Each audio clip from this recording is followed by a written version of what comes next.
This podcast is brought to you by Perplexity. Thanks to Perplexity for sponsoring this video. Uber One members can head to the link in the description to redeem 1 free year of Perplexity Pro through October 31st, 2024. If you're not an Uber One member, sign up now to get in on this deal and all the perks that come with it. And this podcast is also brought to you by CDkeyoffer.com, who offers fantastic pricing on Microsoft software. Use offer code BrokenSilicon to save 25% on all Microsoft software. Then also use code BrokenSilicon to get 10% off tasty Vite Ramen as well. And we'll talk about these sponsors more later. But for now, let's just get on with the show.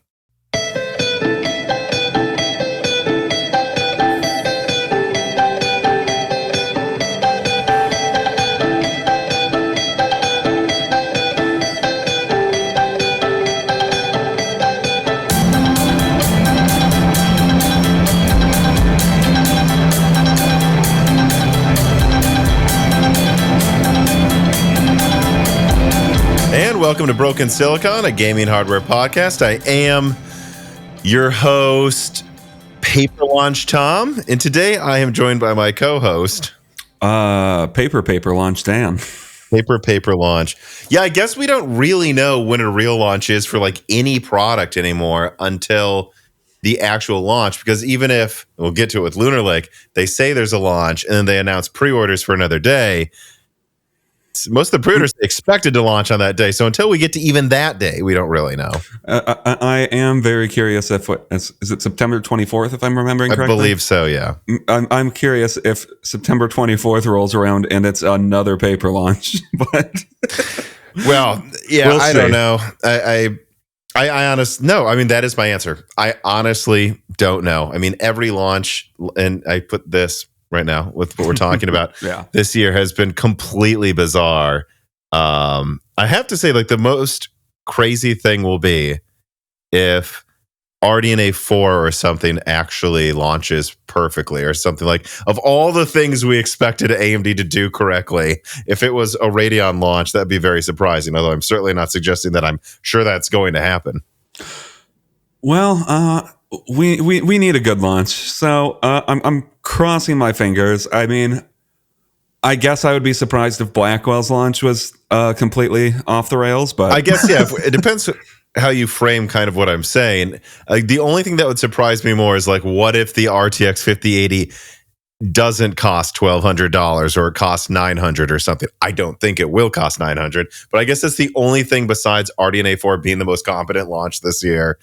That'd be the thing that would surprise me the most, is if the 5080, even $900 isn't like a charity. That's not like a good price, but like that'd be like the one thing of like, wow, I guess the two things we didn't think would happen did. Yeah, I mean, I would definitely be excited to see Nvidia reel in their pricing a little bit, but I'm not at all betting on that. Yes, I think that's less likely. Like I'm kind of saying here, that's less likely than AMD out of nowhere exactly knowing what to do every time they launch a product and do it confidently. I'm actually on this note, I'm going to jump ahead and throw in a question here. It's one that I wasn't sure where to put in the podcast, but I thought it was important to address. QH AID writes in and says, is the doubting of AMD's performance claims reaching the same levels of how people have been doubting Intel's timeline claims? I would say mainstream no, but anecdotally, especially in enthusiast circles, yes. I mean, I wanted to say that in this episode. I cannot emphasize this enough. And it's fresh on the mind because I just put out that cut down yield that is me and Leo Waldock from Kit Guru talking about RDNA 4, what would make sense, what's possible. And you cannot escape it in the comments. Whether the person likes or doesn't like the video, they just say, sounds great, but I don't expect AMD to do anything competently, or it's AMD, so of course they're not going to hit the goals they say, or I don't trust them anymore. Like, I do think it is worth pointing out here, especially at the beginning of this episode, if there's anyone working at AMD listening in there, from what I can tell, usually is, you cannot screw up any more launches. Like, the damage to your brand really is, again, it's inescapable in the comments section. It's just the amount of people, no matter what leak I put out about AMD, it's just, well, they don't tell the truth anymore. Yeah, if they have their RDNA 4 on launching ceremony, I mean, not on launching, unveiling. That's the 4080 12 gigabyte. That was the unlaunching ceremony. I combined unveiling with launching and got that. If their unveiling is another slide deck where half of the slides are up to X performance, there's going to be a lot of angry people. Like I'm hoping to see just actual numbers for like video games that they just put out there, and they're like, it's like these 16 video games, it beats, I don't know, the 4080 or whatever, and that or they compare it to the 4080. I don't know what they'll compare it to, but just actually show hard numbers. Don't say up to 16% better gaming performance than the 7900 XTX or whatever it ends up being. Mm-hmm. Yeah. I mean, the up to's got to stop. I think that's what we can conclude here on this one. But yeah, so I just wanted to get that out there because, again, very fresh on my mind. Like any AMD video put out, it is SQH for AID. I'm not going to keep doing that. I'm going to start saying QH Freddy again.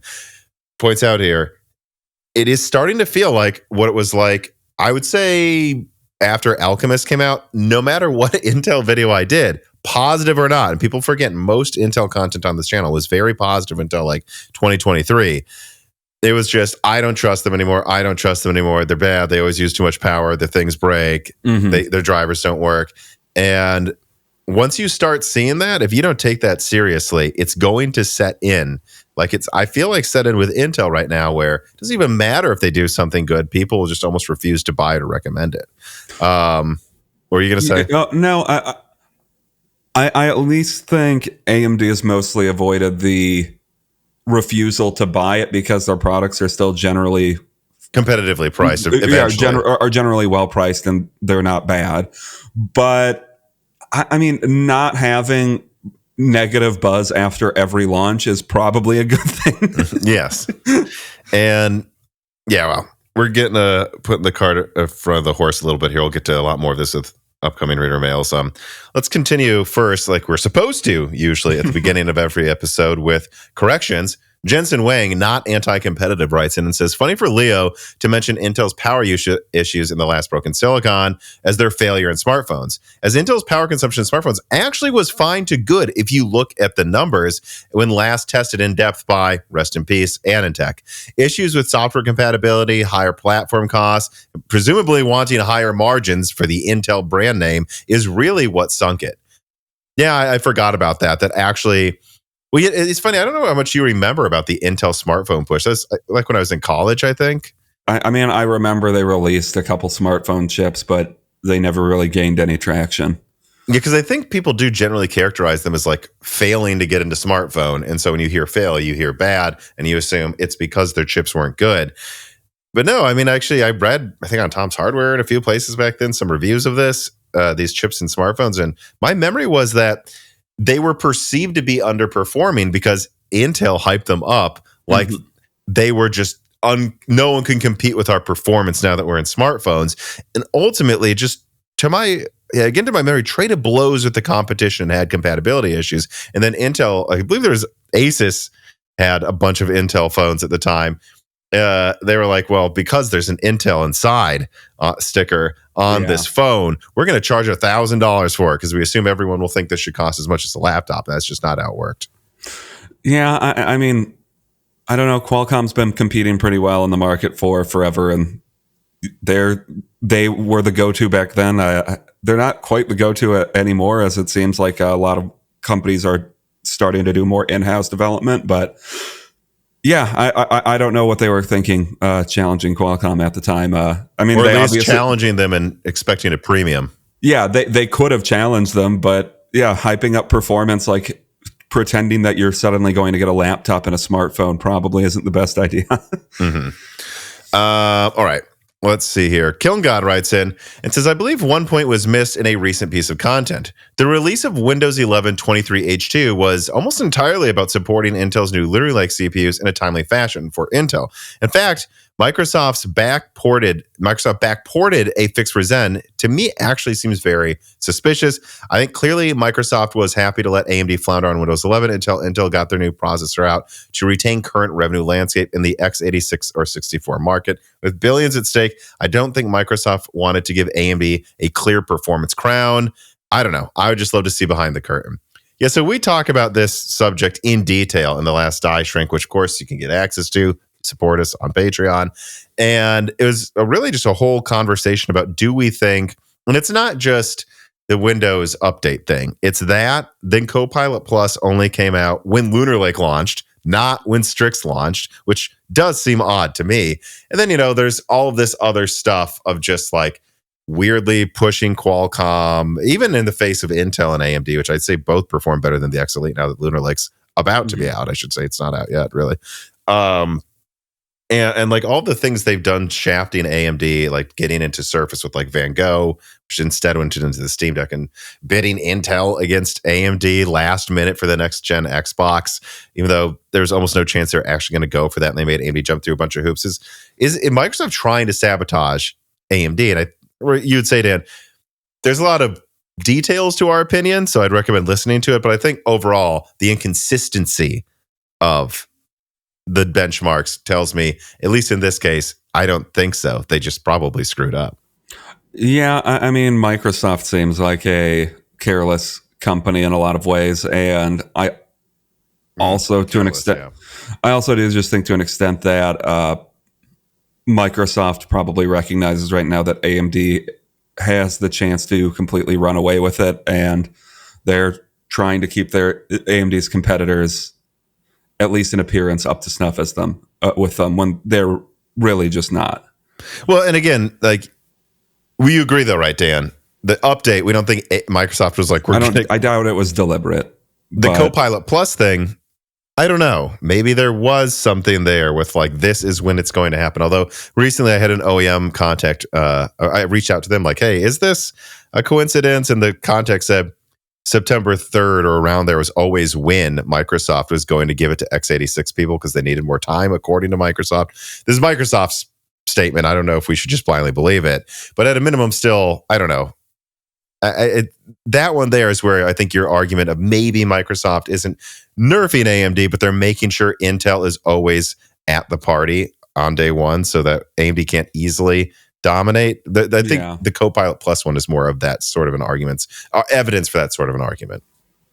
Yeah, and I mean, good on them for releasing Copilot. I'm not sure how much value it actually provides, but I guess the age of AI PCs is finally here, Tom. So we must bow at the glory of AI. It's certainly here if you look at the names of Moore's Law's dead Patreon supporters, as they've all decided to try to find a way to put AI in their names now to make fun of everyone constantly saying AI.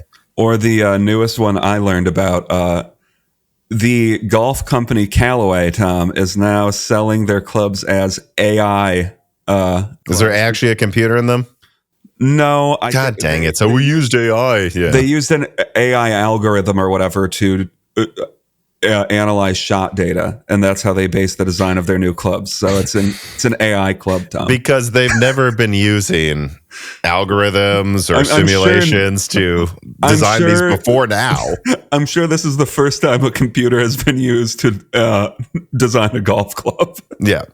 It's just all, slide rulers and guessing and checking until now. Just right now is when we finally started using computers and algorithms. All right. Well, on that note, let us move on to a story that I have no witty transition for. Story number 1. Intel claims Lunar Lake and Arrow Lake are unaffected by the ring bus flaw. Quoting just Intel here. Intel confirms that its next generation processors, codenamed Arrow Lake and Lunar Lake, are not affected by the VMIN shift instability issue due to the new architectures powering both product families. So there you go. Intel has gone on record that their upcoming Lunar Lake and Arrow Lake products will not have this stability issue. This is what Intel calls, what we at Moore's Law is Dead call, the ring bus flaw, which is leaked by this channel, of course, just to be clear.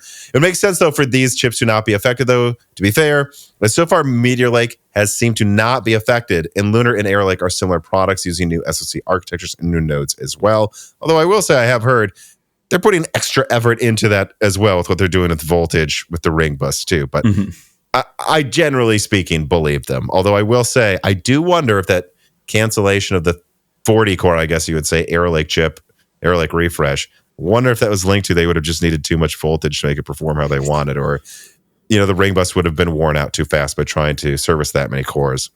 Yeah, I mean, Lunar Lake, I don't have any doubt.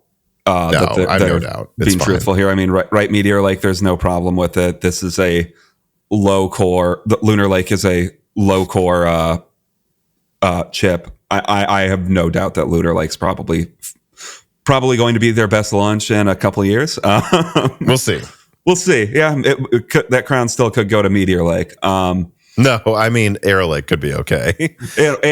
And I don't doubt that Arrow Lake could be okay. There's no way Arrow Lake. Okay, well, you know what? Maybe someone's going to clip this and say I was wrong. I think it'd be impossible to have a launch as bad as Meteor Lake, besides like an Alchemist. I mean, how could Arrow Lake be? And Arrow Lake would need to like be weaker, Yeah, I can believe that Arrow Lake isn't affected by it, but I also just don't trust anything Intel says. And I think regardless of what happens, they need 6 months of Arrow Lake being out without having issue for me to fully believe the claim that Arrow Lake won't have any issues. The desktop part, I don't know what the voltages on that thing are going to be.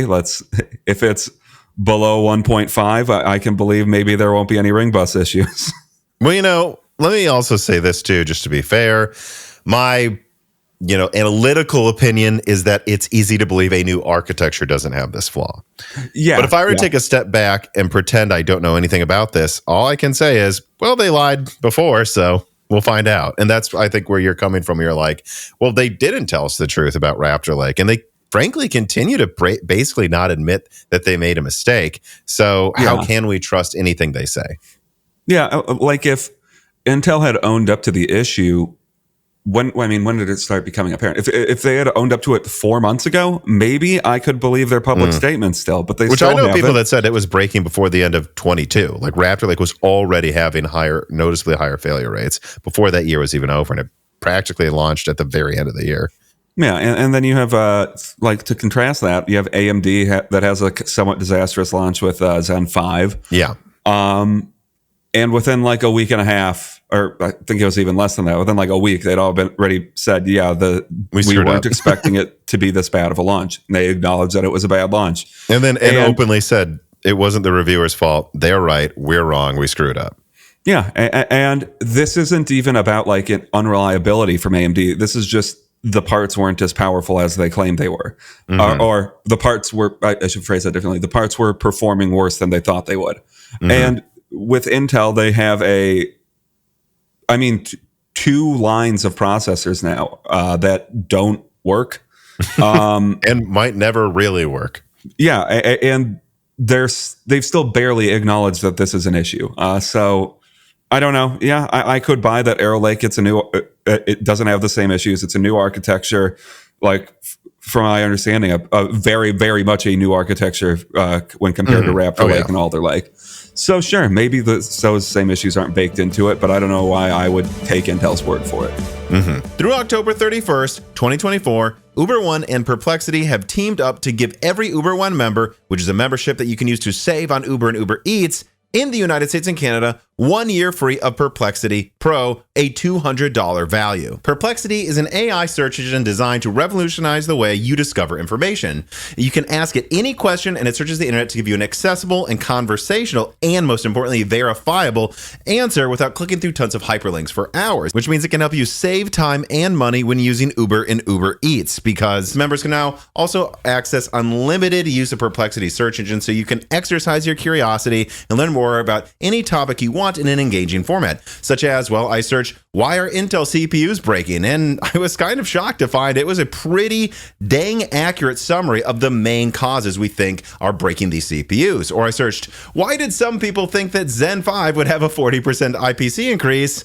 And it accurately told you who had no idea what they were talking about. And oh, look at that. I think I like this search engine. And there's also things like Perplexity Pro Search that will break down queries into smaller steps, allowing for more comprehensive and accurate searches. And you have the option to select from different advanced AI models, including Anthropic's Claude 3 Opus and Claude 3.5 Sonnet, OpenAI's GPT-4o, and Perplexity's Sonar model built on Meta's Llama 370B. So if you want to support this channel by using this fantastic search engine that leverages AI, go to the link in my description or use the QR code on screen if you're an Uber One member in the US or Canada to redeem 1 free year of Perplexity Pro through October 31st, 2024, and that is a $200 value. Well, speaking of not taking Intel's word for something, let us then continue this conversation with story number 2.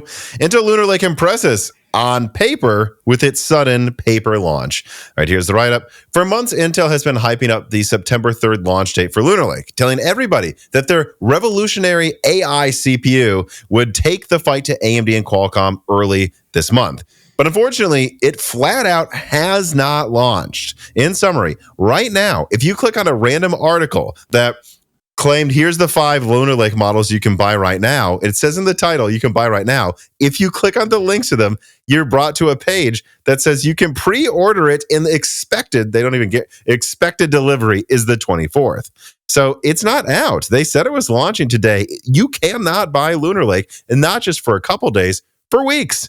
And to be clear about this has surprised every retailer I've spoken with. People at Best Buy, people at Micro Centers, they genuinely were told by Intel laptops were going to arrive that day. And then when they showed up to work, there were like Intel reps sending emails saying, remember to tell everyone to pre-order. So this really actually pissed off people at retailers that I talked to. But anyways, moving on from another bizarre Intel flub, Lunar Lake itself, based on the marketing materials, which is basically all we have so far, does look competitive with the competition, at least on paper. Dave 2D testing found excellent single-core performance in the apps Intel allowed him to run. Gaming performance that, to be fair, is cherry-picked probably by Intel, does beat Strix on average in these cherry-picked benchmarks. And so it would not surprise me if it trade blows or matches Strix on average in real-world gaming. And it possibly will have best-in-class battery life. It looks like it will. Although Acer claims much closer battery performance to Strix and the X Elite than Intel is officially. Like, it looks like Lunar Lake will be like 10 to 20% better battery life, not 50% more or whatever. However, it also must be noted, though, that so far these laptops look more expensive than their AMD counterparts, and that Intel is acting very cagey about multi-threading performance. If you look closely at Intel's own multi-threaded numbers, you can see they lose to just about everything in multi-threading with this chip, including Meteor Lake at certain power consumption levels.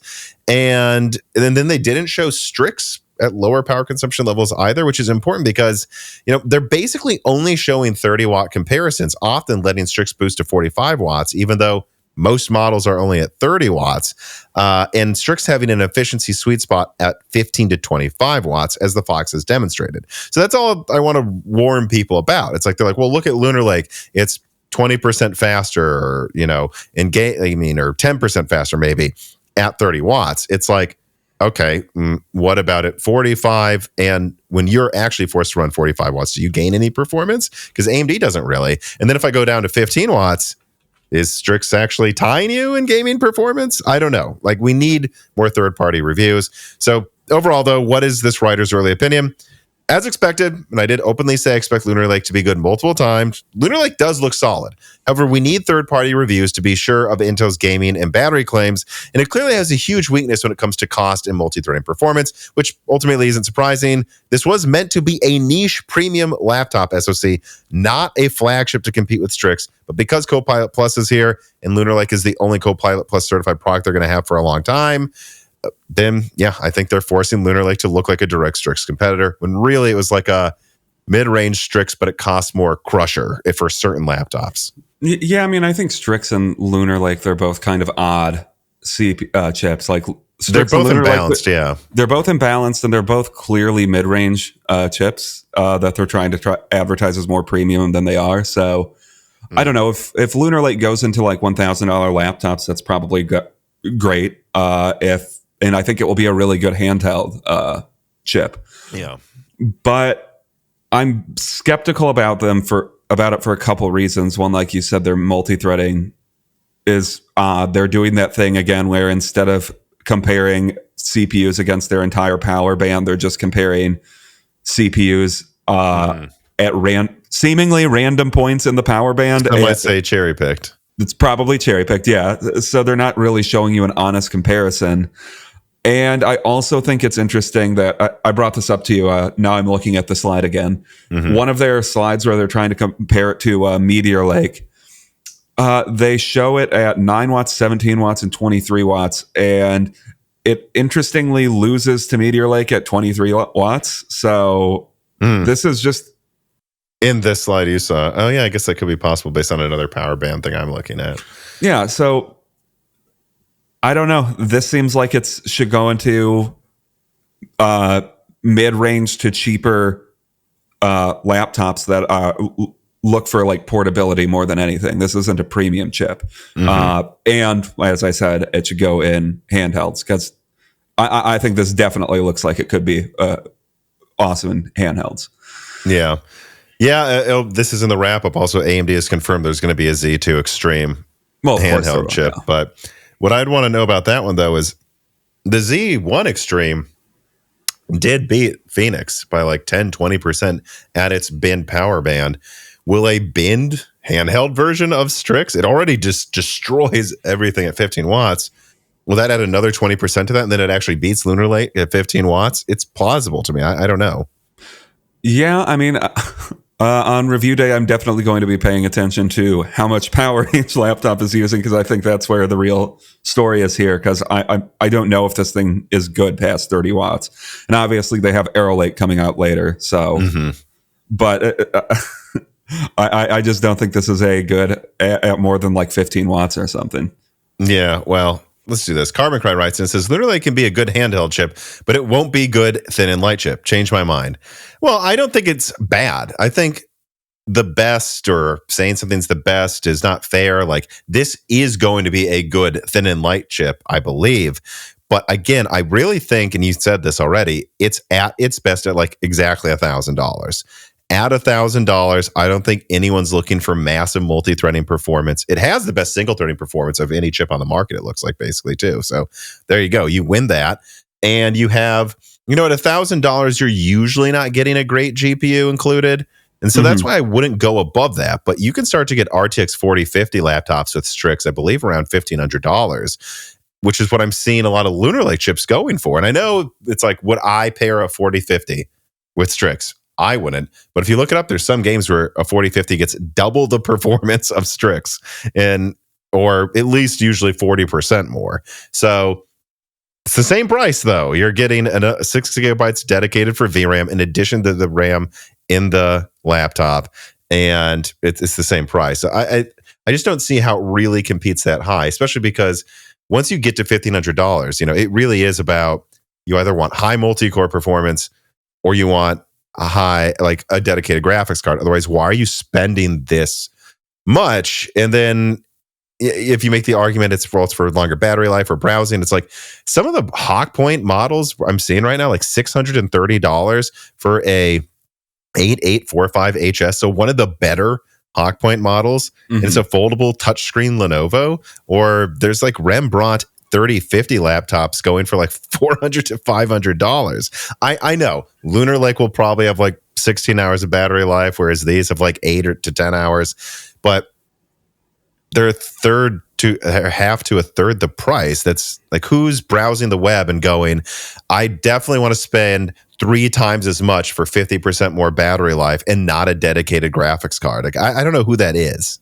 Yeah, I mean, to me, this looks like a CPU that would go great in like a college student that doesn't particularly care about performance that much laptop. So, like, but then if you don't care, why are you spending this much? Hawkpoint's probably enough. Well, I mean, I guess they have the gimmicks. Like, this might be good in like a yoga book or something like that. Which, because it has that extra functionality as a tablet, they can charge like $1,300 for that. But No, but this IdeaPad is a foldable touchscreen, Dan, that is $630 with an 8845HS. This is doing that. Yeah, it's hard to compete with that. I don't. And again, is Lunar like better? Yeah. Compared to Hawkpoint, it's like what, 30% better probably once we don't use cherry pick numbers. Gaming performance, obviously single threading is like a solid 20-30% better or something.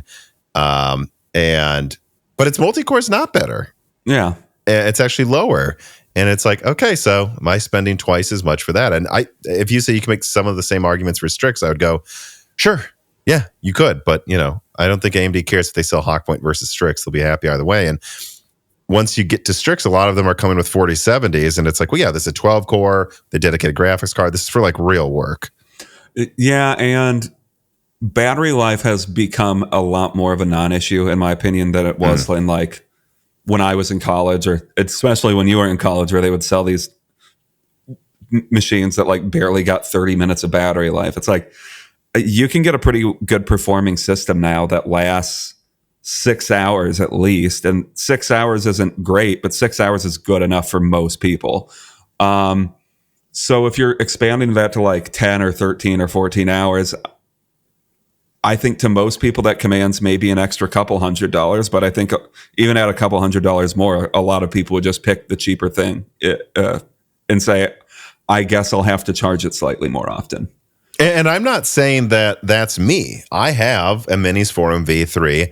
I would pay, $1,000 for a 32 gigabyte tablet over getting one of these Hawkpoint laptops that's like $500 just because I want that extra portability and that's what I want. But I don't know that most people are like that. You know what I mean? I'd say too, the battery life thing specifically, I remember I had this, I think it was Clevo, but that's technically Sager gaming netbook. If you'll remember, I think it had a 765M Kepler and a Haswell quad core i7. And I don't know, probably had 8 gigabytes of RAM back then, but that was like back in, I want to say 2013, 2012. So yeah. So 2013 probably, yeah. And so whatever, that was awesome. And I thought it was so cool back then. That's when we were still getting used to laptops getting smaller. It had a 13-inch screen. It could play Battlefield 4 in 1080p at 60 frames with good settings. My friends were blown away a laptop this big could do that. Wow, that's so crazy.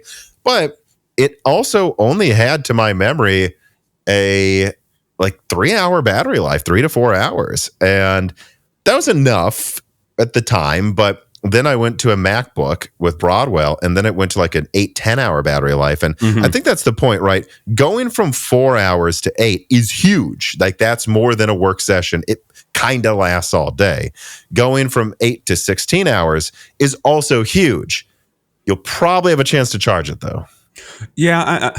I mean, it's just diminishing returns at a certain point. You don't know how, like, past a certain point, you're not really getting that much more value out of more work time unless you're on Adderall working 18 hours a day or something. But then again, it's usually not that hard to find a socket in 18 hours. Especially in a world where these laptops can use USB-C most of the time now. Yeah. At least mine can charge if you have a 15 watt capable, which is almost everything now, output. And most of them, I think yours seem to be like 45 watts, your Lenovo right now or something like that. Like, so most people can charge these things very quickly with power banks. And there's the added fact that a lot of campuses, like not just college, but like work campuses, will just have like USB-C ports just around where you can charge if you're on the go. So it's not hard to find a charging station either most of the time. So I don't know. Again, these are the concerns. And we're not bashing Lunar Lake here. I think Lunar Lake looks good. It just looks like it should be part of a larger family, but they don't have the rest of the family ready yet because they accelerated this so they could get to the Copilot Plus certification. And I really wonder when people go and shop online, are they really going to say, like, especially if they went to like a Best Buy and asked a rep, they're like, wait, this has only 4 big cores and AMD has 12? Even if that doesn't always matter, and I'm not saying it does, you mean to tell me a lot of even like layman shoppers aren't going to go, this is a 12 core, this is a 4 little core, 4 big core. I want the 12 core if it's the same price. And I'm fine giving up 10% battery life. I don't know. I'm just saying. I definitely think Intel has put themselves in a tough position where they're trying to advertise 8 threads as an upgrade from 22 threads. Yes. And I don't know, doing a launch that's not really a launch is kind of sketchy at that, but Well, that's, I guess, the last thing I should touch on. I put out a video recently that mostly talked about Arrow Lake performance, which we'll get to in a second. But also in that video, I had to talk about, like, so I know AMD got Copilot Plus only when Intel got it, but Intel isn't launching it yet. So what's happened is there's all this advertising for Intel having these AI laptops. But if anyone goes online or goes to a store to buy one right now, they're going to see it's not actually available, and they're going to see AMD Copilot Plus certified laptops there for weeks. So it's like almost like a way to funnel people towards Strix because you didn't launch it when you said you would. Like, imagine if AMD announced RDNA 2 would launch one day and then it didn't. And they were like, actually, you can just pre-order it. And then NVIDIA just sent even more GPUs that you could buy at the same time. A lot of those people would just buy a 3060 or something. Yeah, and AMD has AI in the name of the CPU, Tom, which right, so Intel did not think of. Do you think that's just for SEO reasons? Like, I don't. Maybe. Like, you search new AI laptop, like, you have to show them. Do you think Intel 200V is in there for SEO? The easiest to remember and most often searched number letter combination. Yes. Yeah. That's actually very funny to think of how opposite that is. All right. Let us move on then to story number 3. Arrow Lake IPC and Cinebench leaked. I'll be quick. I received new data on Arrow Lake recently, and well, it does sound like a vast improvement over the not even an option anymore Raptor Lake. It doesn't look set to crush Zen 5 X3D in gaming, or possibly even really match it at all. So much so, in fact, that if I assumed that X3D actually turns out 5% worse than expected, which is, I expected to be 10% improvement at least, but let's say it was only a 5% improvement over the 7800 X3D. And then I also project that Arrow Lake somehow gets a perfect gaming IPC uplift of 20%, meaning a 20% IPC uplift to Arrow Lake, which I leaked in this video. I'm being told around 15% or higher. So I'm just giving another 5% to Intel. And then I also assume that 20% IPC uplift perfectly translates into gaming performance, which that sure as hell didn't happen with Zen 5 and usually doesn't happen. Didn't happen with Zen 4. It did with Zen 3, though, so I'm not saying it's impossible. But even if I do all of that, it looks still like Zen 5 X3 will at least tie or beat Arrow Lake in gaming performance based on all these numbers. So yeah, look, I received fresh Cinebenchmark, then further quotes confirming 15%, and Arrow Lake looks a lot better, but it does not look like it's going to beat the 9800 X3D. And one more addendum to this story. The video is doing well. They gained a channel a decent amount of subscribers again this week, but there's a vocal minority of people. And again, when I look at the upvote ratio, it is quite a minority, but a very vocal minority of people in the comment section that were mad that I used Tom's hardware when, guys, they were the ones that had Intel data with the latest Windows patches, which is important because Intel's performance has gone up with 20H24 Windows updates. So I'm sure outlets like Hardware Unboxed and Gamers Nexus will have exhaustive testing on all of these CPUs and 100 different combinations at some point. But I mean, that's why I did that 5% thing I just talked about too. Like, I removed 5% from AMD, added 5% to Intel to account for, I imagine other websites will get worse outcomes than Tom's Hardware, because Tom's Hardware used slower RAM, just not the same RAM speeds on some of their CPUs that they benchmarked, I think, so they could get their benchmark out quickly. By the way, a counterpoint to that is, seems like if you listen to what Windows finding, a lot of Raptor Lake CPUs don't seem to last very long with the fast RAM. So I don't know that we should say that we should be always benchmarking with lightning fast RAM if Intel CPUs degrade their memory controllers so quickly. But anyways, I just wanted to add that clarification there. But so what do you think about it, Dan? A little bit of a jumbled up intro here, but I'm hearing 15% or higher IPC for Arrow Lake. And I do think it will probably boost to 5.7 gigahertz. You add that up, even if it's perfect IPC, you have clock speed regression. So I think Arrow Lake's like 9 to 10% faster than Raptor Lake refresh in gaming. Okay, but then if you take Zen 5 X3D, even if we just assume a 2% gaming IPC uplift, it should be clocked at least 9% faster or something. So you're getting 10 to 11% more performance than the 7800 X3D. The 7800 X3D is like 5 to 10% ahead of Raptor Lake. So it looks like AMD is going to win gaming again. The story of like if Arrow Lake will like end up beating AMD in gaming is almost moot at this point, unless those performance gains go all the way down to like the i7s. That's true too. Because assuming like they can not launch the 9800X 3D at about $450, which I don't know why it wouldn't be that. I mean, maybe they would try to go for 500, I guess. But if they launch the 9800X 3D. Yeah, I think 450, but sure. But yeah, my assumption is that it's going to launch for around 450. So they're not competing. That's not competing with top Arrow Lake. That's competing with the i7. Which will be clocked slower than the i9. Yeah, so the i7 is going to be what it's actually competing against. And okay, if we're giving it the most favorable comparison we possibly can for the i9, great. Maybe it beats... maybe it somehow beats the 9800X 3D by 2% or something. Who's going to spend $250 to $300 more on this for a gaming system? Like a $600 to $700 i9 versus the $400 to $450 for R7. For 3% of what is mostly theoretical gains anyways. It's just... I don't know.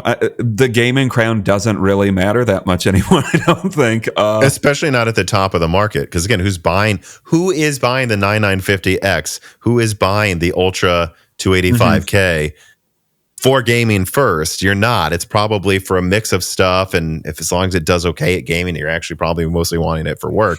It's really the i7 and i5 versus the 9800X3D and hopefully eventually 9600X3D. That's where the gaming crown matters. And because the i7 and especially the i5 will probably be clocked 5% lower at least in the i9, the fact that we're even splitting hairs over if Intel can compete at the top means, where they actually compete, it's going to be a blowout.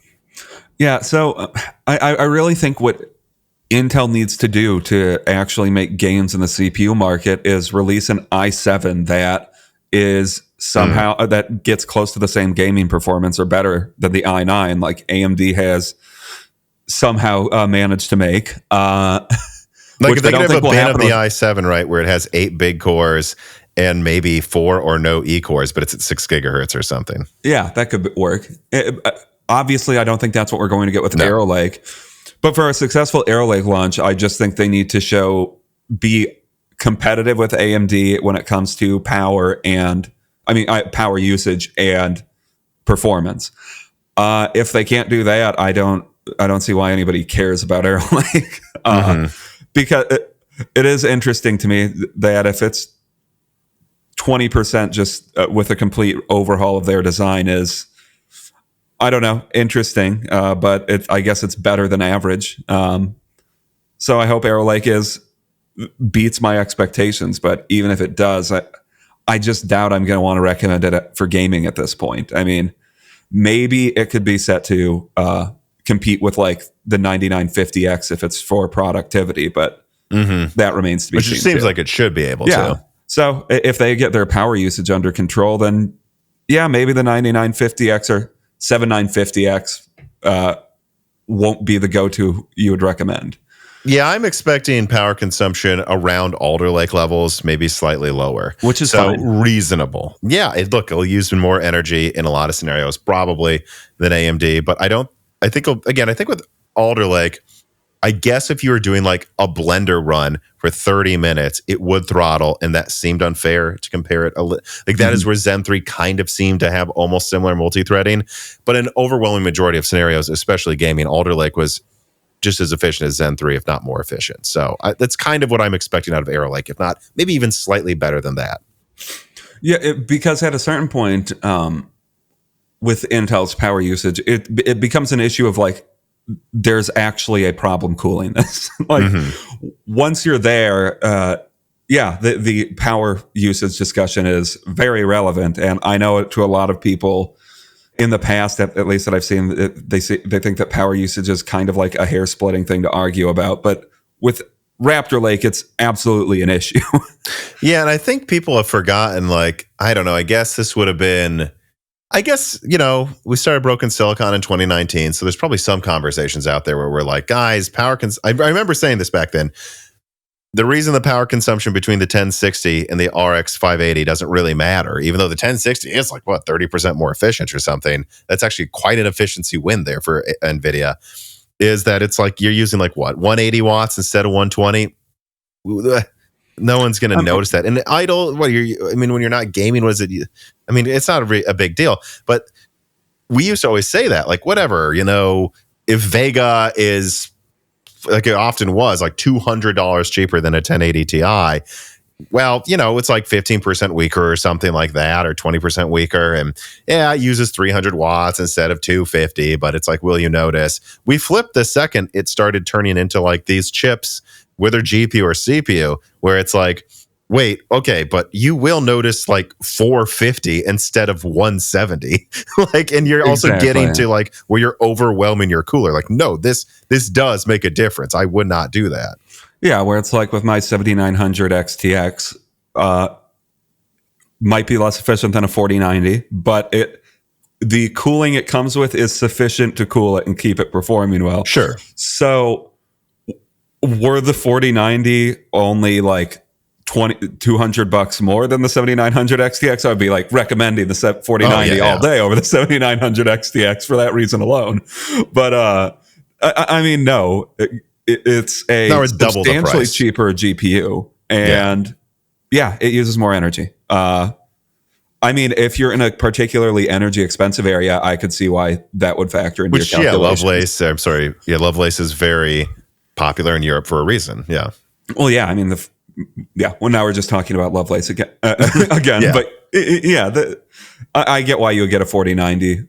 Maybe even spend $600 or $800 more if you're in one of those areas where energy isn't like 8 cents per kilowatt hour or something. But usually that's not a big deal. And and it was just, it's so far been such a huge deal with Raptor Lake products.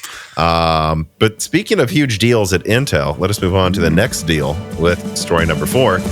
All Jessie wants is for Maurice to play with her more often. But unfortunately, he just does not give out playtime or kisses for as low of a rate as she does.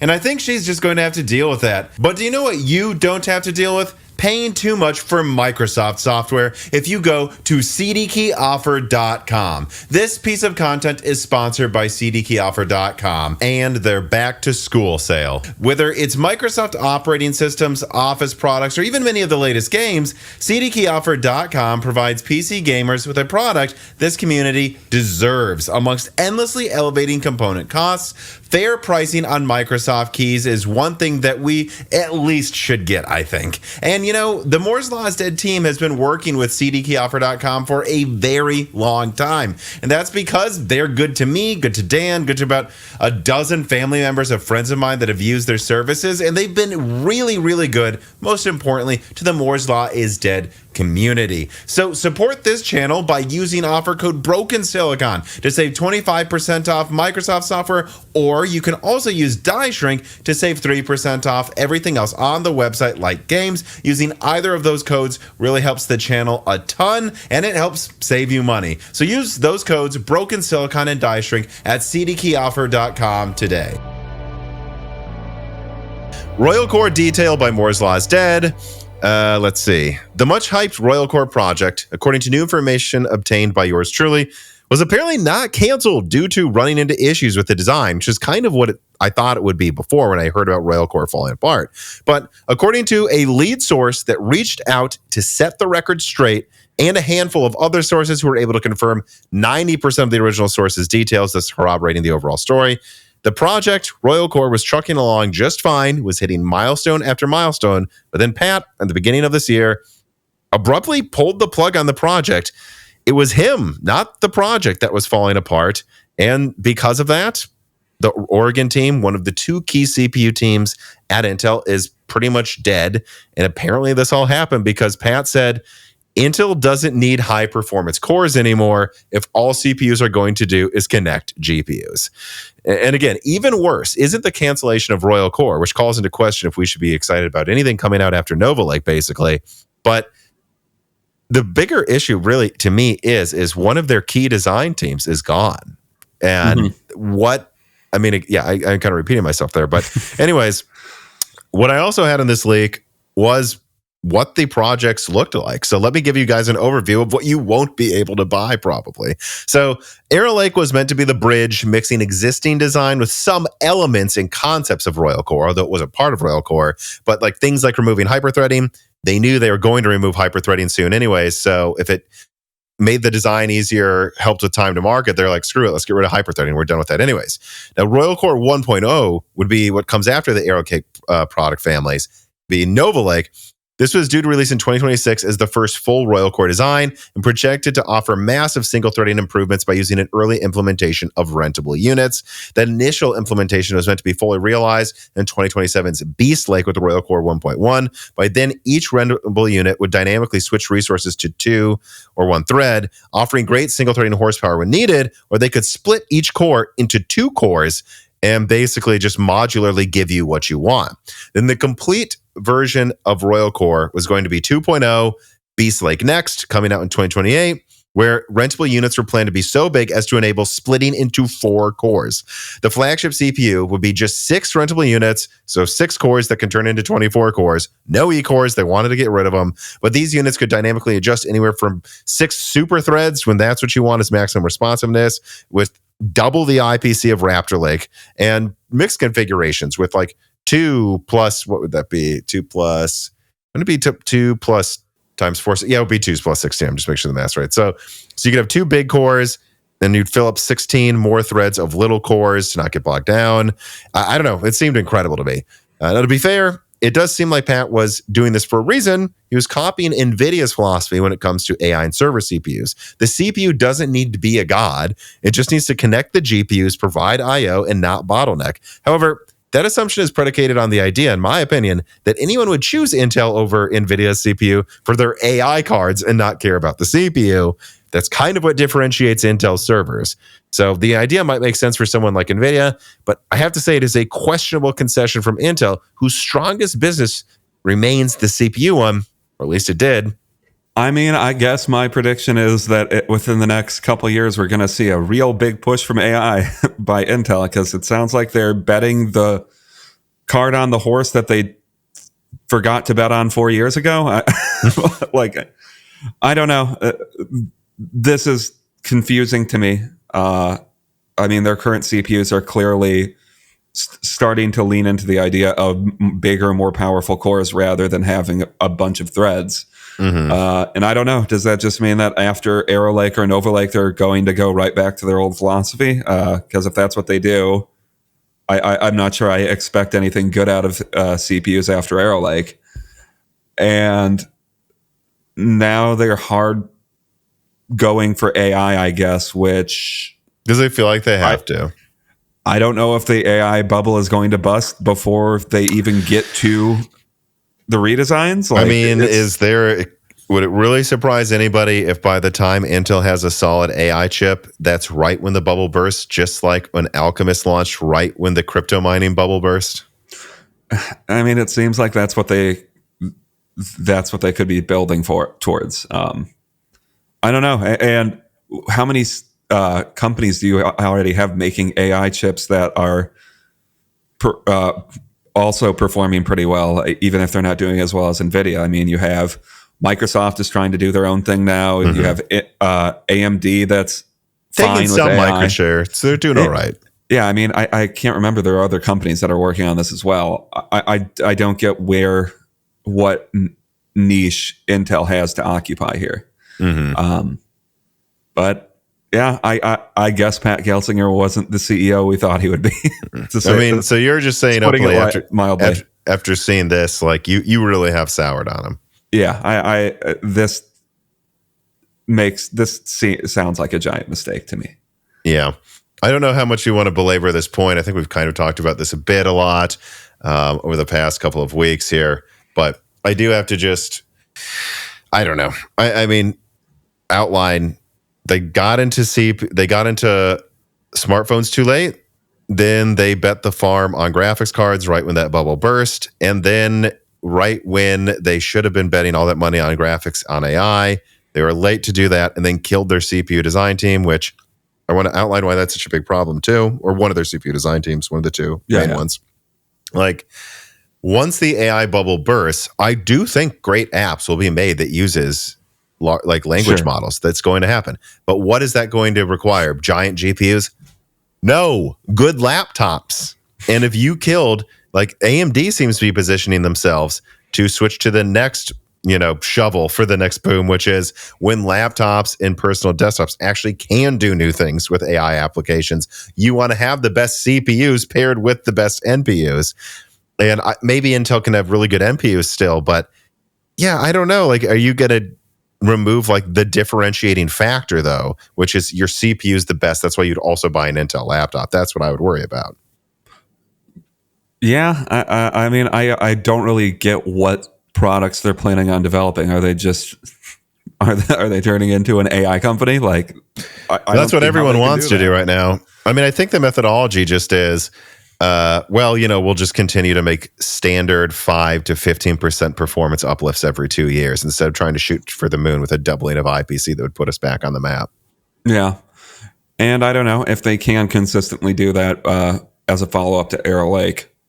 Okay, maybe their CPU business is still fine, but we'll see. Yeah. And it just sucks. Again, we can't get that. Like, I mean, come on, that would have been the best gaming chip ever made. Oh, yeah. All right. Well, let us continue with the Intel news with story number 5. Emergency cuts, node cancellations, and rumors of sell-offs to Qualcomm plague Intel. Quoting from a series of Reuters articles with a little bit of stuff sprinkled in from elsewhere, Intel CEO Pat Gelsinger and key executives are expected to present a plan later this month to the company's board of directors to slice off unnecessary businesses and revamp capital spending, according to a source familiar with the matter, as they try to revive the once dominant chip makers' fortunes.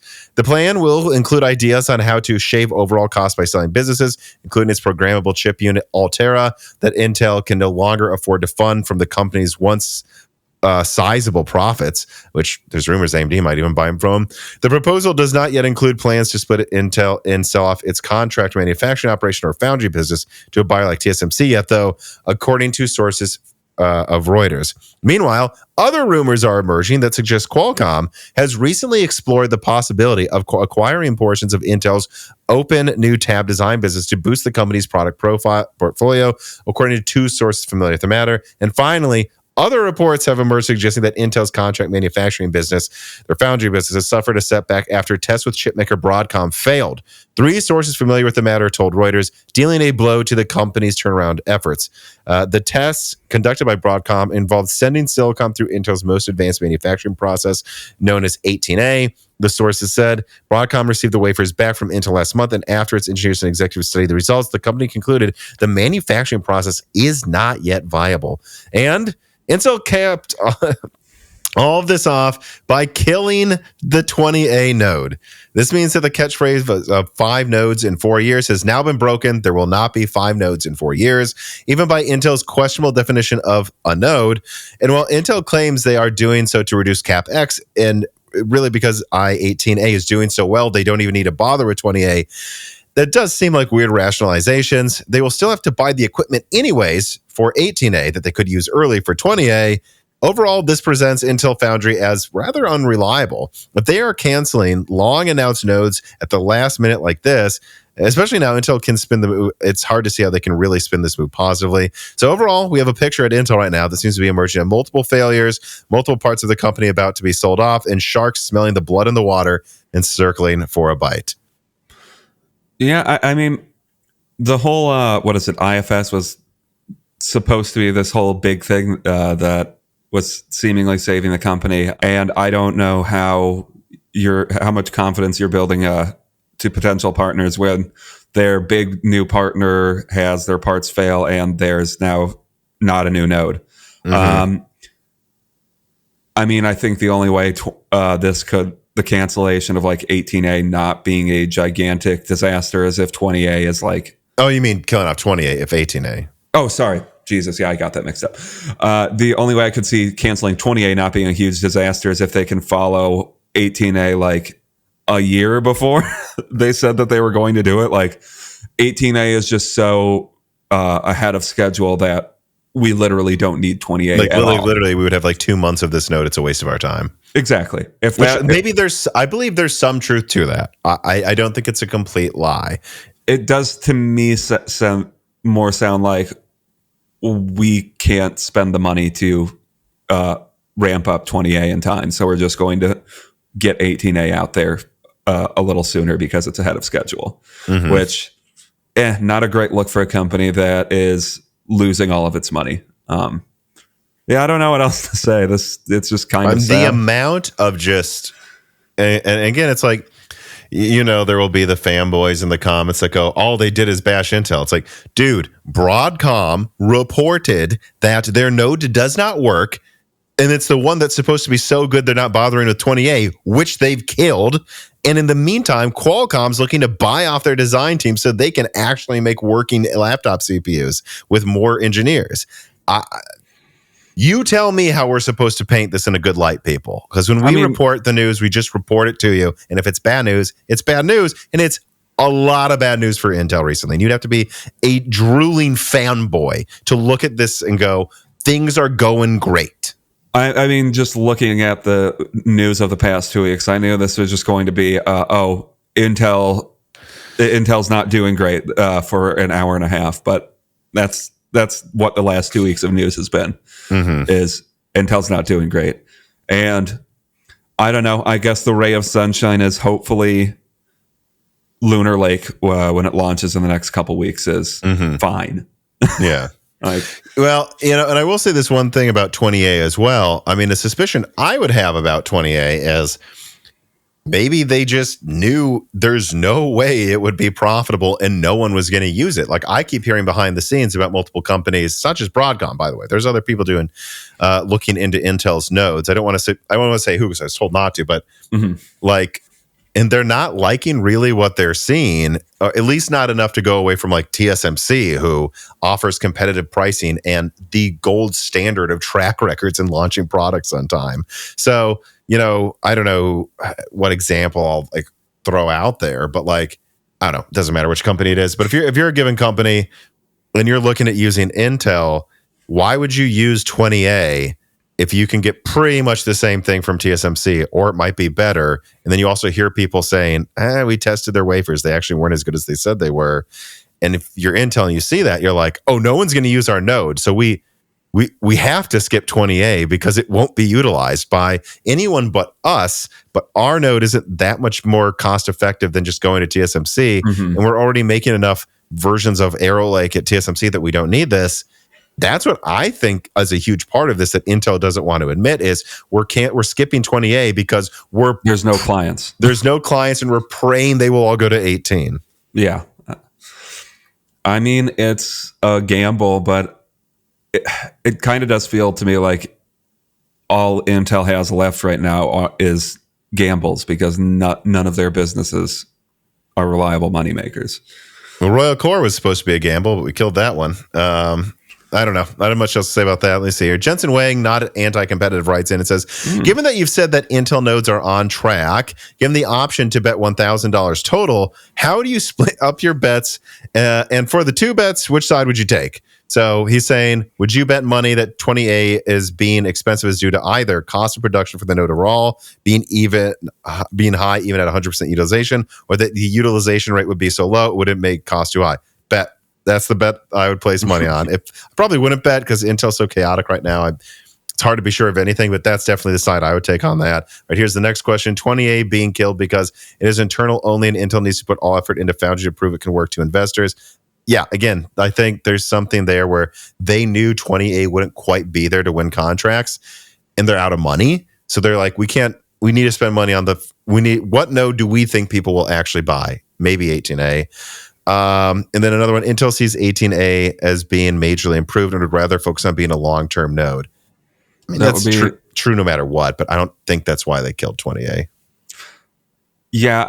I mean, it would have been. I don't know if the sole reason 20A is being canceled is because 18A is so good. It's so good that it just blinded them and they just can't work for a month. Like, I don't know. I mean, I feel like the case we built towards while talking about it is closest to scenario A, cost of production for the node overall being high, even at 100% utilization, or it's just people aren't using it.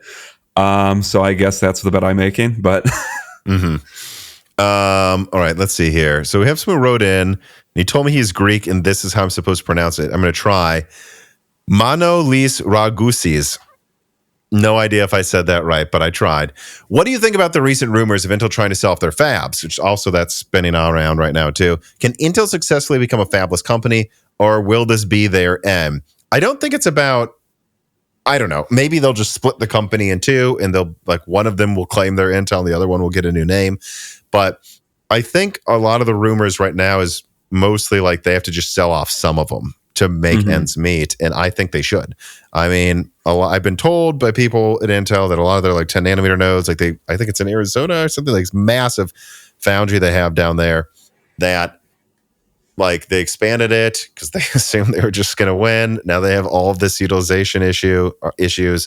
Yeah, I think they might want to sell off one of their mega plants on Earth to like Samsung or TSMC to produce stuff in the United States. I think they need to do that. And the question just will become if anyone wants to pay extra for that, because I think everyone maybe built too many fabs during the pandemic in general is an issue Intel has. But if they can't afford to run the fab, they might just have to sell it at a cost that's ridiculous just so they're not spending money on it every year.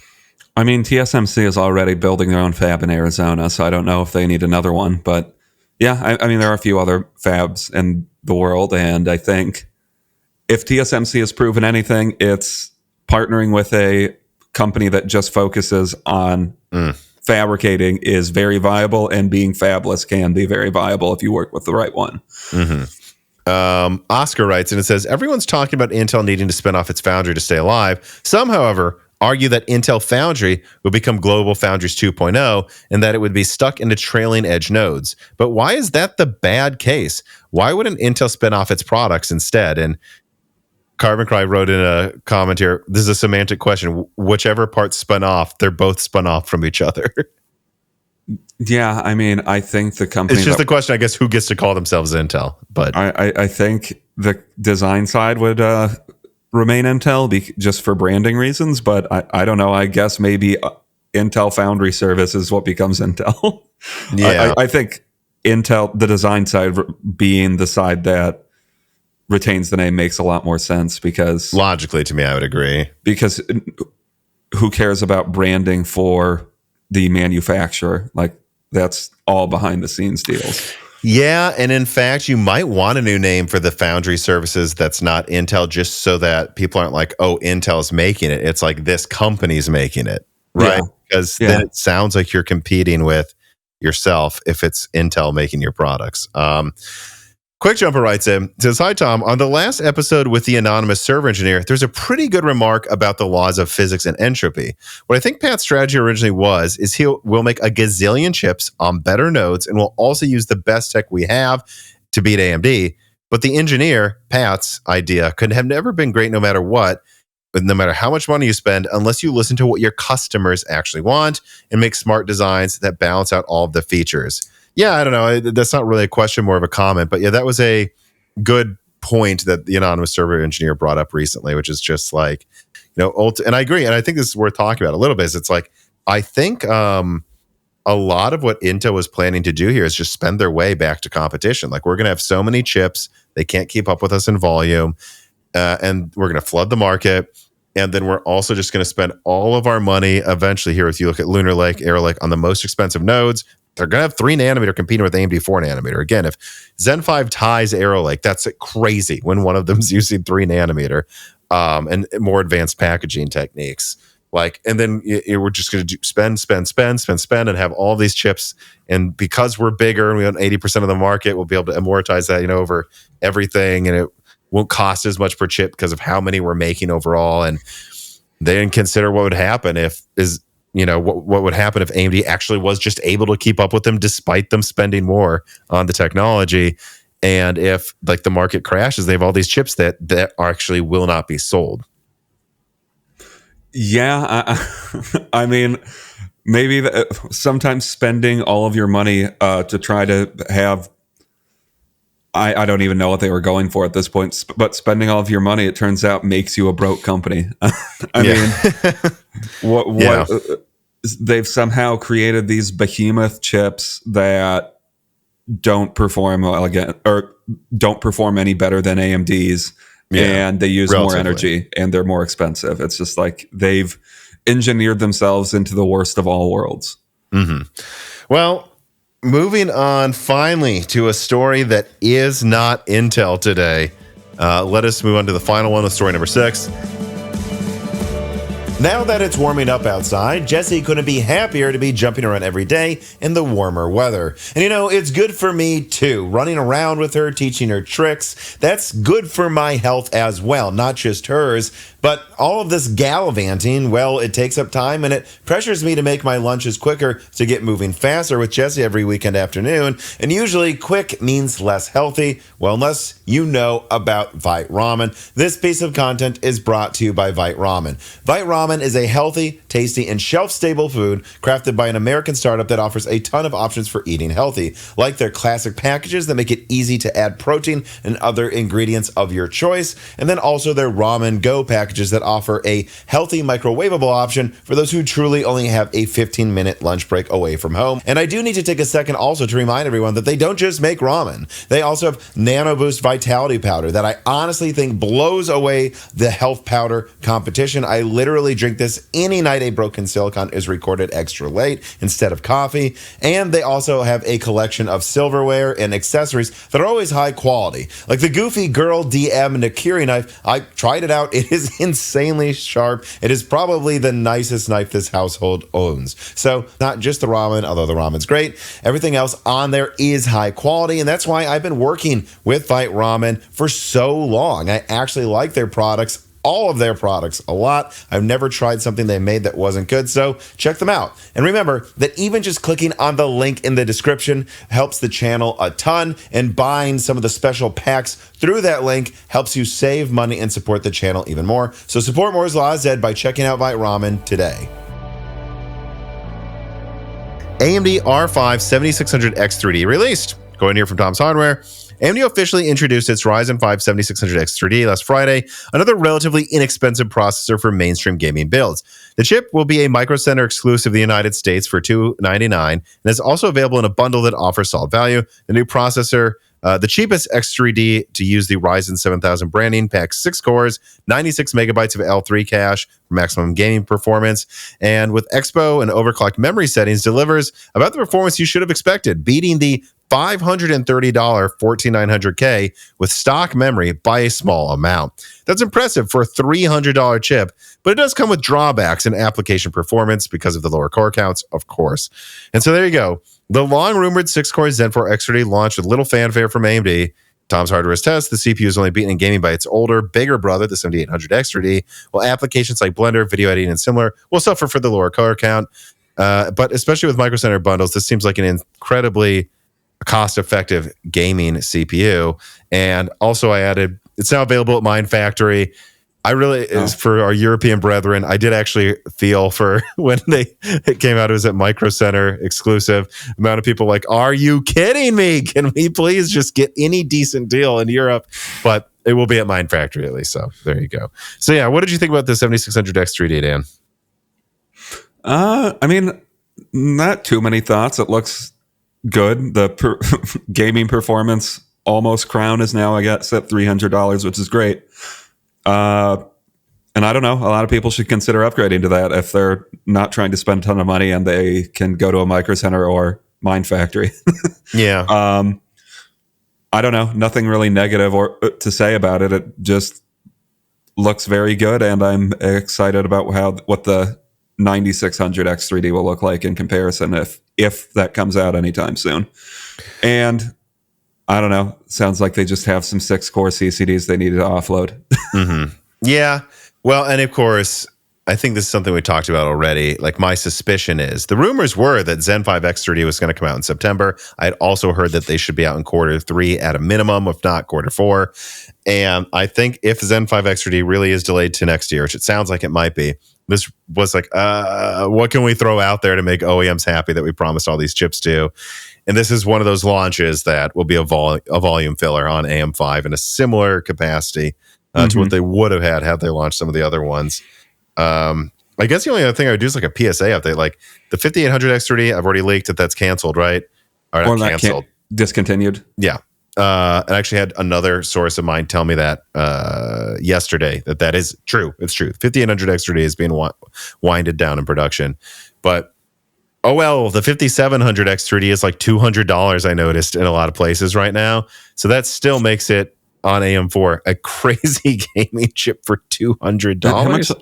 What's the difference between the 5700X3D? Again, it's like 200 megahertz or yeah, something? I think it's like 200 megahertz slower clocks. Okay. Someone actually told me it's a validation thing too. Like basically all the yields they want to get rid of can be validated as a 5700X3D, so that's why they're keeping that one.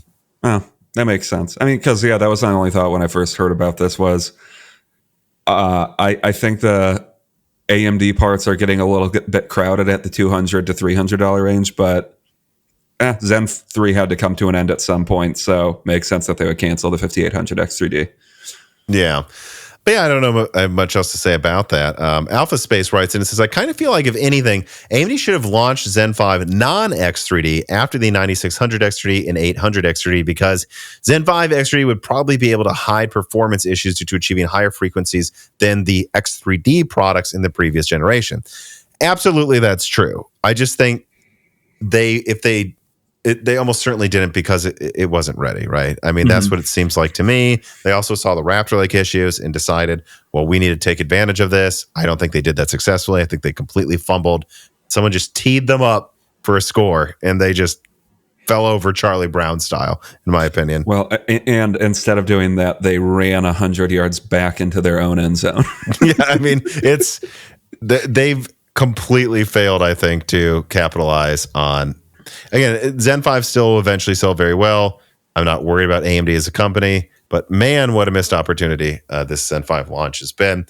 But I will say this, at a minimum, let's put aside that maybe Zen 5 X3D wasn't going to be ready on time here to launch close to Zen 5, or like notably beat Arrow Lake to market. I still maintain that all they would have had to have done to make Zen 5 a far more successful launch is like launch it this week. So after all these patches, number one. Number two, yes, the 9700X should have been 105 watts or even 120 watts, in my opinion. Why not? And then number three, they should have still announced the 9800X3D. I don't care if it's not coming out until January or February. Have one slide. I mean, look at some of the early Lunar Lake slides. They would say things like performance estimates plus minus 10% margin of error. That's crazy. AMD, put out one of those slides, 10% margin of error, and just go, yep, here's the 9950X, here's the 9900X, 97, 9600X. They're launching in September. Now the patches will make them work at least decently. And they're really not for gaming, but coming out early Q4, or maybe by Christmas, they could have said 9800X3D, 20% higher gaming performance, or whatever it is, or 10%, whatever it is. Have that slide out there so that every review goes, here's Zen 5. It's a little faster than Zen 4. But remember, the gaming chips aren't here yet, and we already know what AMD has said they're going to perform like. So all reviews would have been graded not only with gaming performance in mind, or predominantly in mind, I should say. And I don't know. That's just such a missed opportunity, because I think people continue to forget, like, I don't even think they needed to launch it first. I just think they needed to admit what it was so that people know not to hyper ventilate about Zen 5's gaming performance, even though that's really not why you would buy Zen 5. Yeah, and now Zen 5, the Zen 5 X3D launch, it's just gonna need to be kind of a relaunch of Zen 5, and I think they need to actually just build some distance between Zen 5 and Zen 5 X3D, because I think this story is still overall negative on Zen 5, and they need to get away from, in do-it-yourself circles, for sure it is. And people need to forget about that a little bit. All right, so that is all of the major stories. Let me now move on to the wrap-up here, which we actually have quite a few things to discuss in it. So Dan, AnandTech closed. I think me and Leo already talked about it in detail in the last Broken Silicon. Great conversation there. I recommend you all go check it out. But, I still thought I'd bring it up to you. Like, what do you think about AnandTech closing? I mean, it sucks, right? Like, they usually wrote a lot of pretty good in-depth technical stuff when new architectures launched. And I don't know. I think, there's a pretty big hole that needs to be filled in the PC space without them there. Mm-hmm. I mean, not many other thoughts other than, it sucks that a lot of these websites don't seem to be viable anymore. Yeah, one thing that Leo brought up that I think was a very good point was that they really didn't have a web presence. And when he started talking about what I'm about to say, it really did hit home. Like, you would go and check out their website occasionally, and you'd find these reviews where there's like 30 pages of data. And it's like, oh, I didn't even realize they reviewed this because, Google's the number one search engine. YouTube's the second most. Not being on YouTube, they weren't being recommended to anyone. And they really, you basically have to have a YouTube presence now. I honestly recommend some sort of YouTube presence to almost every company. Yeah, they probably should have launched a YouTube side to their business. I don't know if there was anybody there long term that wanted to be on YouTube all the time, but other than, I suppose, Ian Cuttress was there for a while. But then he made his own YouTube presence, probably doing better there. And so, it's just a slippery slope with these types of websites where you basically rely on these personalities. Oftentimes they're not probably paid as much as they should be. And then if you don't have a YouTube presence, it's like, well, eventually they're going to leave you to make more money. And then you have nothing to do to stay in everyone's minds, after they leave. All right. So also there was Nvidia's quarter 2, 2025. I always laugh that they call it 2025. Actually 2024 earnings. I don't have much to say. They beat expectations, although my understanding, I'll even pull up their stock price right now to make sure I'm not speaking out of turn, really took a decent beating after that. And it's just, again, one of those examples to me of like, maybe this AI bubble is going to burst sooner than people think. I mean, you have Nvidia have absurd revenue and they beat expectations and their guidance isn't horrible. And it's like people are only happy if they double revenue every quarter over the previous one, or like over like quarter over quarter, not even year over year. And it's just like, I don't know. That just tells me there's so much exuberance in the market that this doesn't seem that sustainable that much longer to me. Yeah, or maybe there are a lot of investors that are cagey and wondering when the party is going to end when it comes to AI, because. Yeah, Nvidia's doing great, but there is eventually going to be a quarter where they don't beat expectations or they slightly underperform, and that's going to be terrifying for investors. I know. It's going to be bad. Also, benchmarks coming out of the newly announced I don't even know if it was official by AMD, but it's like in products that are being announced right now. The 7800M, which is basically a 12 gigabyte, 192-bit 7800 XT for laptop. It beats the 4070 laptop, which really isn't a surprise to me. If you think about the 4070 laptop is based on the 4060 Ti. The 7800M is a cut down bus version of the 7800 XT. Yeah, that's a stronger card. I mean, I mean, I don't know how many things this is even going to go in. It sounds like it's probably a relatively low volume product, but good job finally getting out a mid-range, I guess. I don't know if you call it mid-range GPU for high end and laptop. low end. Yeah.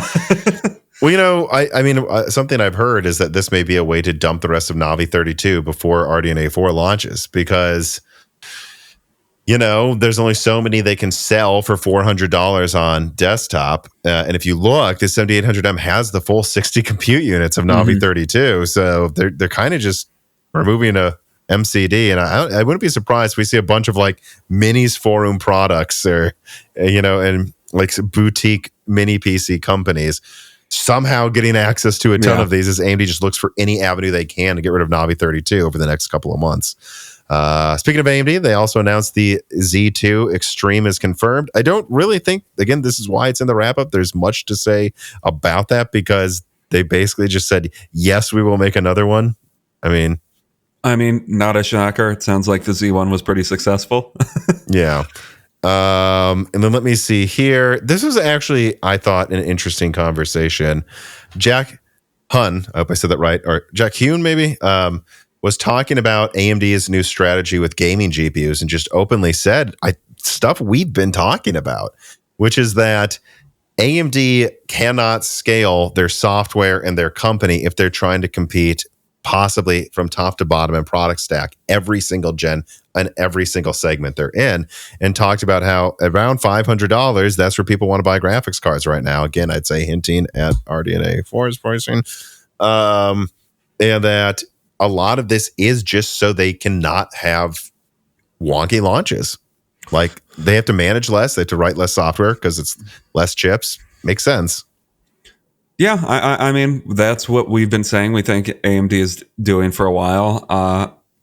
I would rather AMD be a company that launches quote unquote mid-range cards that actually sell at prices people want than try to compete and get out a $2,000 graphics card or something next year.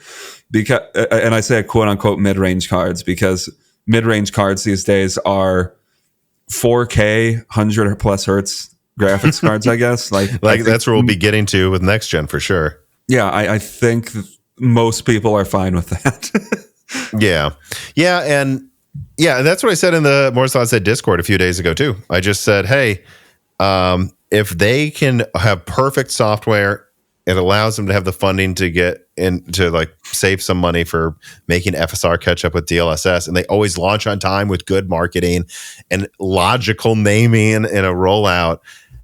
I'm fine with 8800, 8700 XT tier being what they do, unless they see a big opening like they did with RDNA 2, and they're like, we're going for the top this time. We know we can do it. It just seems far better to me. And, maybe one of those times they go for the top then, and I know people call them ReBrandion in the past, but yeah, I mean, that saved them money. They're a smaller company than Nvidia. Maybe they just eventually launch some top chiplet GPU and then rebrand RDNA 4 or something, and I think that's when things were going better at Radeon, when they used to do that. They used to have, even like the 7970 era, I believe they had 40%, 35 to 45% of the market at the start of GCN. Like that worked better, even if it was rebranding, than trying to do a full stack every year with tons of chiplets and fumbling all over the place. They don't have the bandwidth for that yet. They're still growing. So it makes sense to me. All right. And then I guess this could have been a major story, but I wasn't sure how much we would get into it. But the PS5 Pro allegedly has its design leaked, and it seems legit to me, though. I guess I haven't really asked anyone about it, but probably should. I'm sure someone I know knows if it's real or not. But it basically just looks like very similar to the PS5 Slim with a few more stripes at the end. An interesting aspect of it is they designed it so it can still use the same PS5 Slim, not just the disk drive, which I confirmed, I think, a year ago, but also the plates on the side of it. Like it's all exchangeable for colors if you want to with the Slim. And then Sony teased, let me open this up actually, just to make sure I fully understand. Was it for their 30th anniversary thing? 30th anniversary thing. And when is their 30th anniversary? September 21st and 22nd. In their official 30th anniversary announcement graphic, there's like pretty obviously a PS5 Pro in them. And by the way, guys, it's not off in the corner and it's not just like a part of it. It's in the center of it. Yeah. Yeah. I mean, they're obviously just telling you the PS5, this is where we're announcing the PS5 Pro.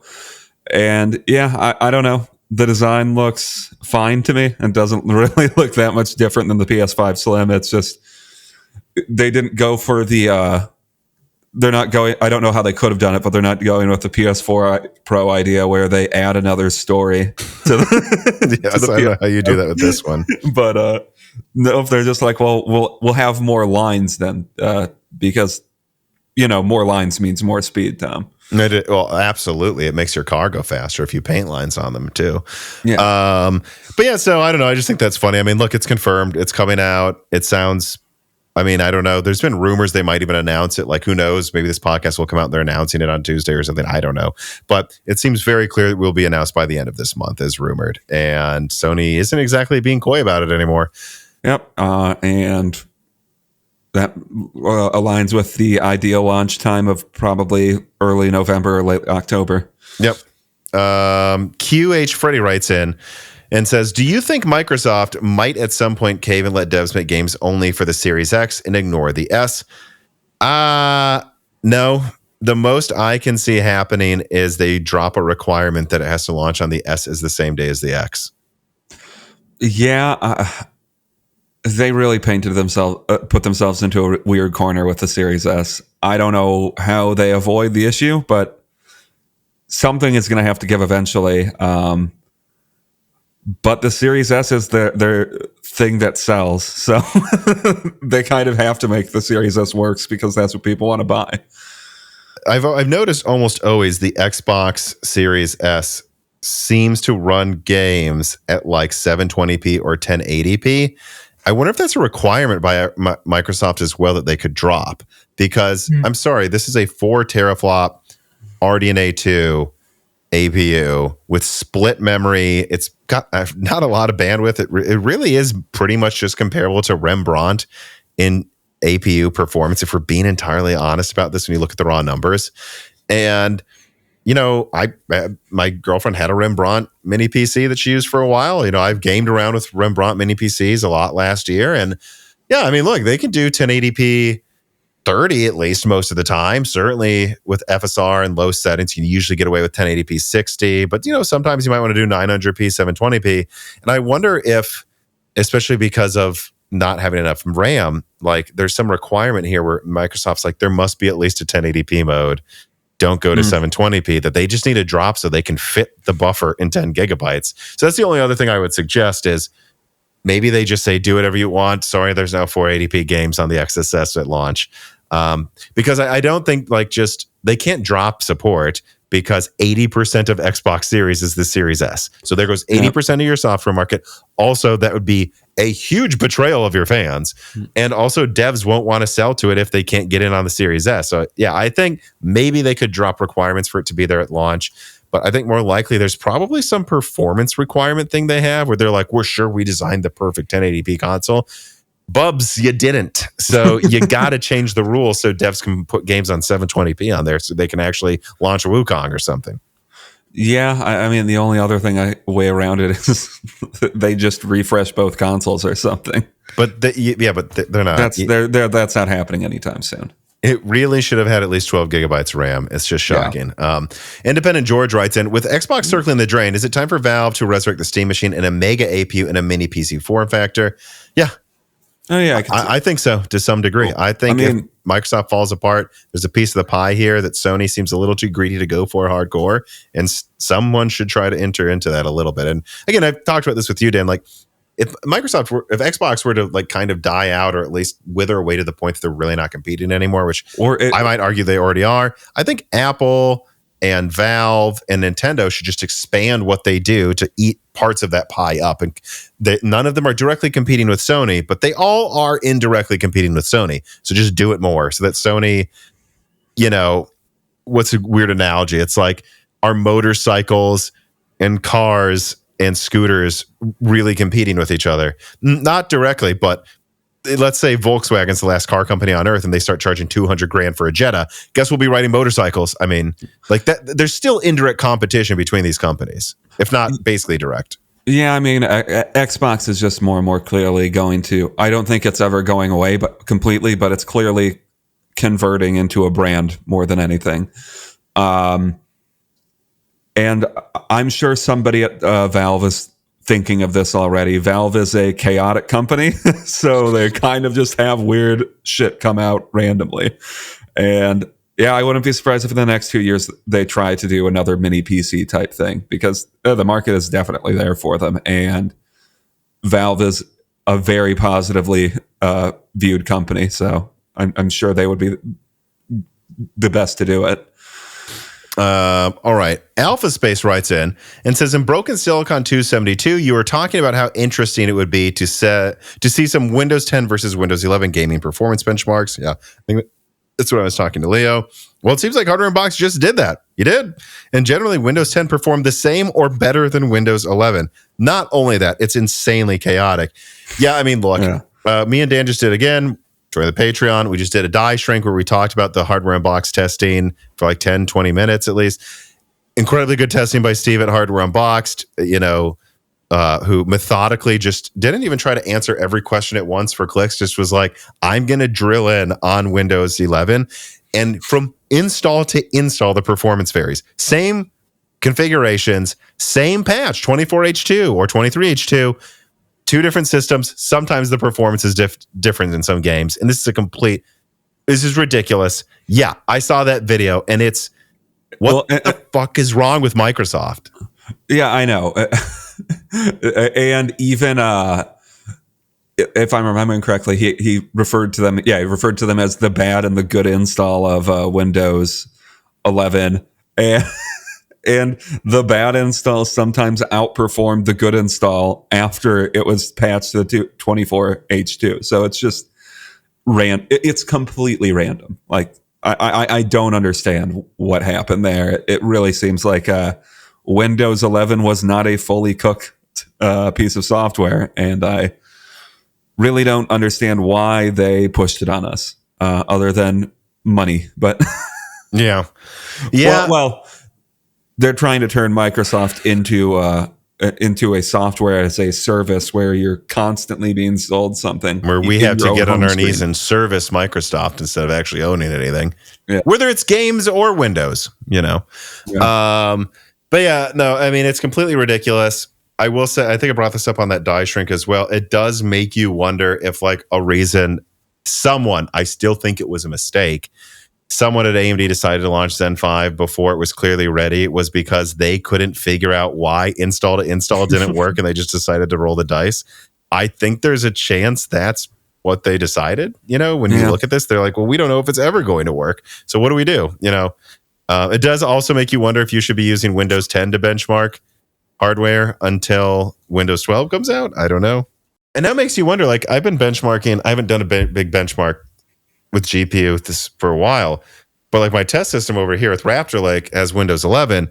My desktop had Windows 10, and eventually that just went away because it's like, well, you have a 5950X versus an i7 Raptor Lake. I mean, it's not a fair comparison anymore. Like, games really are showing Raptor Lake way faster, despite what AMD claims with the XT release. And so I didn't do that a lot, but there were some times where the Windows 10 system would just win, and I'm like, is there a chance? Or like they would tie each other. I wonder how much of that was just erratic Windows 11 performance. Yeah. Although probably not, because I think this is mostly from patches from this year. So actually, I think I take that back. But it really calls into question like how reliable we can look at a lot of testing right now in Windows 11 because of how inconsistent it is. Wasted Harold writes in and says, Tom, I was excited for Windows 11. However, after switching, I found that the OS seems to hate the fact that I'm using it. The layout of the buttons, the new features, God forbid I try to use my PC offline, which I have to for work. My question is, why do tech companies seem to hate their users? They wouldn't exist without us, and yet they seem to loathe the fact that we use their products with feature removal, paywall segmentation, and a shut up and accept what we give you mentality. Am I off base for thinking this? No? I mean, I think I think we've reached a point where user experience really can't get all that much better than it currently is. So they're just figuring out ways to continue making money off of a thing because it's a solved problem. It's a solved problem. I don't ever need to upgrade from Windows 10. Windows 10 is fine. And like I've had to use old PCs before, and yeah, the user experience on Windows 10 is generally better. I mean, it's not really even that much easier to use, I would say. It's just aesthetically a lot better looking. And now they're going to the, I don't know, like Instagram, Facebook, like user experience or user design of the 2020s that I think is really kind of ugly. But yeah, and not very functional. Yeah, and it's just not that functional. Or just turning every OS into a Squarespace website, basically. It's at best the same, an equal user experience, or oftentimes it's kind of either harder or just more off-putting to interface with. I don't know how else to put it. PRTDBNME writes in and says, "Hi, Tom and Dan. I have a quick tip for you Linux curious people out there. Find an old laptop or an old PC that you don't use anymore and just go install Linux on it. Try to play around with it and learn how to install a few games and try to recreate what you're doing on Windows and just see if you can do it and if it's a viable alternative or not. I did that for a few weekends of having a Steam Deck, and it's made the jump for me very easy. Yeah, I don't know. I've got these mini PCs around here. I might try that at one of these points. Why not? At a certain point, we probably should just try Linux. Like, see if I can replicate the apps that I use. And like, if every game runs, I go, maybe I'll just have like one SSD with Windows installed, although I heard they're trying to make that impossible with Windows 11. And then just use Linux. And if there's one app or one game, it's like, whatever, I'll boot into Windows to play this one, like, I don't know, would Battlefield require it? I don't know. That one might, or something like that. Beatfish36 writes in, and he says, "Hi, Tom and Dan. Do you think PC gaming is in a decline? The only game I found truly exciting to release this year was Football 25. It didn't come to PC, and the one that did come to PC eventually looked like hot garbage. When you combine that, will the ever increasing cost of GPUs? But they're not increasing this year. They're actually going down to a certain degree, I think. I can't help but think, besides the 5090, I can't help but think that current PC players are going longer between upgrades and just sticking to old games, disincentivizing publishers from bringing games to PC. You make somewhat of a compelling argument, but not really. I think overall it depends what you call PC gaming. Like, are there years where AAA games are more exciting than others? Sure. But as far as I can tell, more people than I've ever known in my life have a gaming PC. Well, especially if you're just willing to accept that you're not a DIY, or like even a mini PC is a pretty viable gaming option. I can say, yeah, maybe this year isn't a particularly good year for video games in general. It's not terrible, but nothing that notable has come out this year other than like Helldivers 2. Oh yeah, there's that. And the Elden Ring DLC is a DLC. Oh yeah. But yeah, some years just don't have that many good game releases. Or less than others that appeal to you even. Yeah, exactly. So I don't know if there's really any trend towards PC gaming dying. I think there's a bit of an exasperation right now because there really aren't many affordable graphics card options, but I kind of wish people would just learn about the other options that exist, like mini PCs. Or like, again, I have that Minis Forum 7945 HX 16 core 7600M PC, or 7600 MXT, I don't know, PC, and it's cheaper than building the PC separately with parts. And it's built, and it's the size, I think it's actually smaller than a Series S. I think more people should just buy that $1,000 box and call it a day.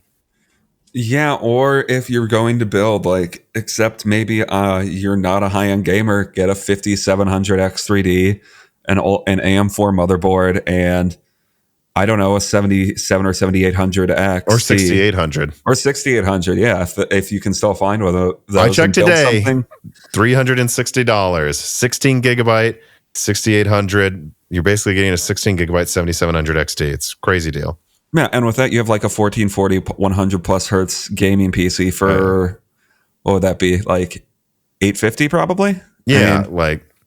It's not that much more expensive than it used to be. The ceiling is just play into the insanity. Yeah, the ceiling's just way higher than it used to be. Yeah, and I also think we have to point out things like the Steam Deck handheld gaming PCs. We have these startups or startup-esque mini OEMs like Minis Forum with the V3 and GPD. GPD makes a lot of cool products. GPD is cool, yeah. This is offering more competition against OEMs than we've ever seen before, where you have like some of these OEMs that are like, oh, because it looks like a Surface, we're going to try to charge $2,000. And then Minis Forum's like, boom, it's half the price. Shut up. Didn't cost any more to make. Like, yeah. And like, so there's more competition actually, I think, than ever before. You just, again, no, don't go buy the $4,000 4090 laptop. And like, it seems like a lot of people play PC games. They're just not, it's just so multipolar now, kind of. Not everyone's insisting on playing the exact same things. And a lot of people should be okay not fully building a PC.